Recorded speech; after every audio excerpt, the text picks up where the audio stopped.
This is my 1991 Honda Africa Twin.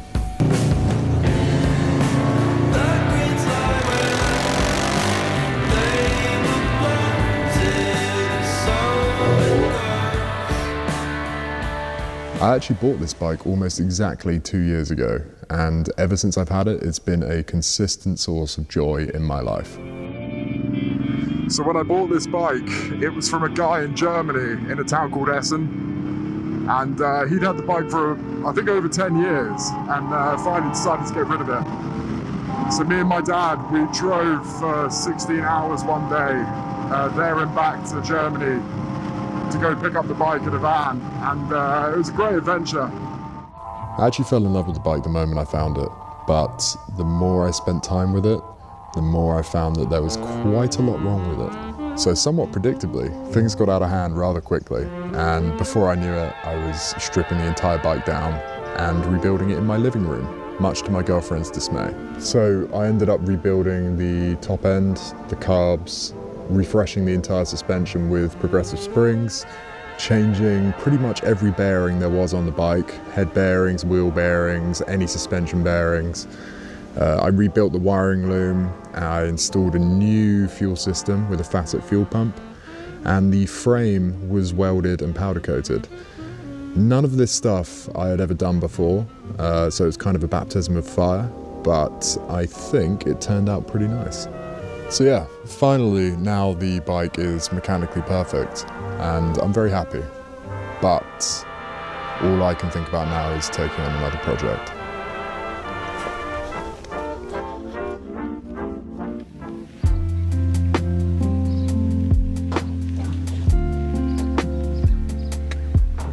Excellent. Okay, so about a month ago, I went to Vietnam with a couple of my friends, and whilst we were there, we hired some Honda 190L motorcycles. It was actually the first time that I've ever ridden a lightweight single-cylinder trail bike, and I am converted. I understand now. It makes so much more sense.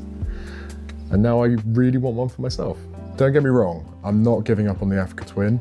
I love that bike more than it's possible to describe, but I want something that I won't be so worried about taking down little trails and dropping, and I can have a little more fun with without risking damaging something very big and heavy.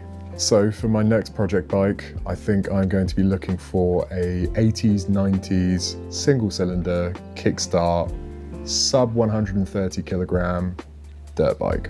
I haven't actually got a model in mind yet. Something like an XR250 Honda or Suzuki DR350, or potentially a Yamaha TT350. I have actually started looking around on some of the UK marketplaces just to see if there's anything out there, so eBay, Facebook Marketplace, that type of thing. But I can't find too many bikes that I'm actually interested in my budget range. And in France and Italy, there seem to be a lot more options. So I think the plan will be much like when I bought the Africa Twin. I'm gonna hire a van, go out to Europe, hopefully find some interesting bikes. If they're not complete rotters, buy one, bring it back to the UK, register it, restore it where I need to, and go from there. Once the bike's restored, the eventual plan will be to get it ready for an adventure and then go on a awesome road trip somewhere, do some trails, do some camping, something like that. I'll be trying to document as much of this stuff as possible, from going out to Europe, to registering the bike, to getting it set up for its final adventure. So if that sounds like your type of thing, leave me a little subscribe and I will see you in the next videos that follow. Thanks.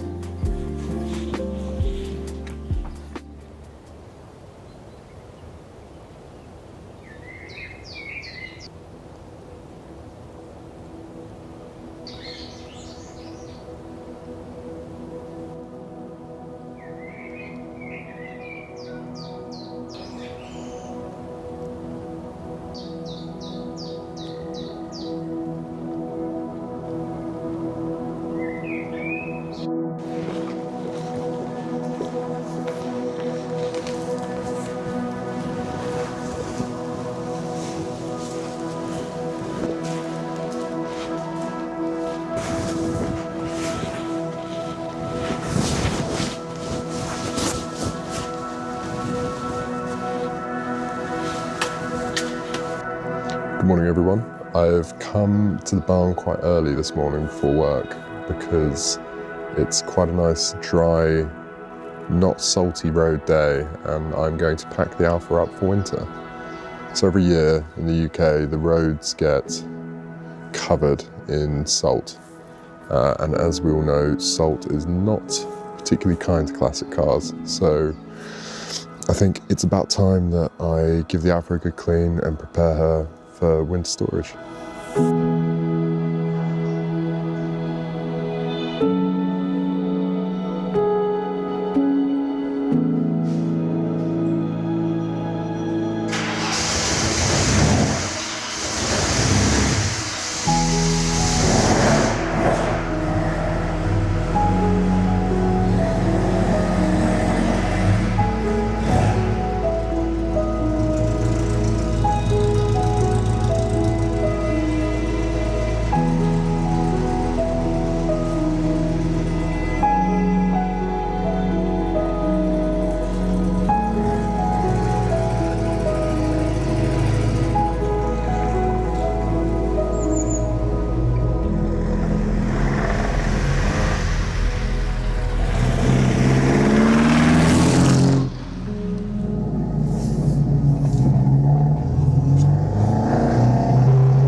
Okay, so I'm brimming the tank so that whilst it's stored, there's less chance of condensation getting in and rusting out my fuel tank. So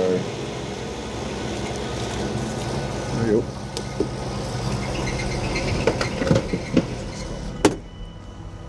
It's definitely brimmed.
So now that the car is nicely washed and clean, the next job I'm going to do is pumping up the tyres. I think these tyres are rated to about 52 psi, but I'm just going to pump them up to around 42, just so that they've got a bit more air in them for where they sit over winter.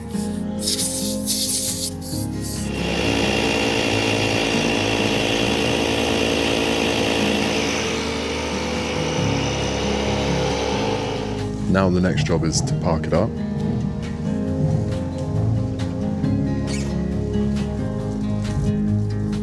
I'm going to plug in my CTEK battery tender so that the battery stays nice and healthy over the winter. And then I'm going to open up the windows just a little bit so that the airflow gets through the interior of the car. And then finally, cover it back up and wait until you can enjoy it again next spring.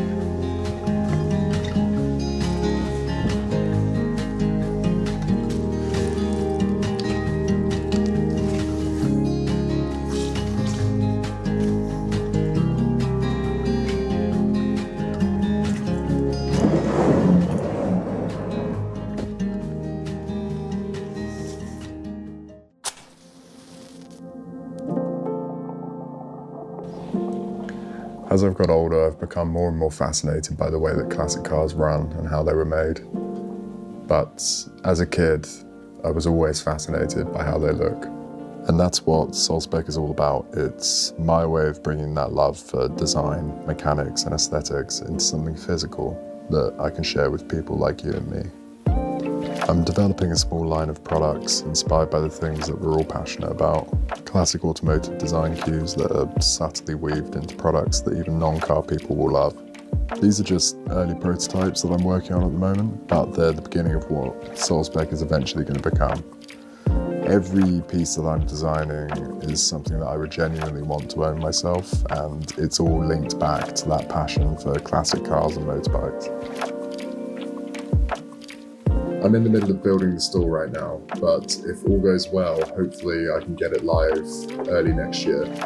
If you want to follow the process and get updates, the best way to do so is by following me on this channel and on my Instagram. But if you'd also like to know when the store goes live and be one of the first people to see it, if you go to solspec.com, there's a way that you can sign up for the email newsletter, and I will send you an email as soon as the store becomes available. It genuinely helps me a lot, and it would be really cool to have you along for the journey. Thanks.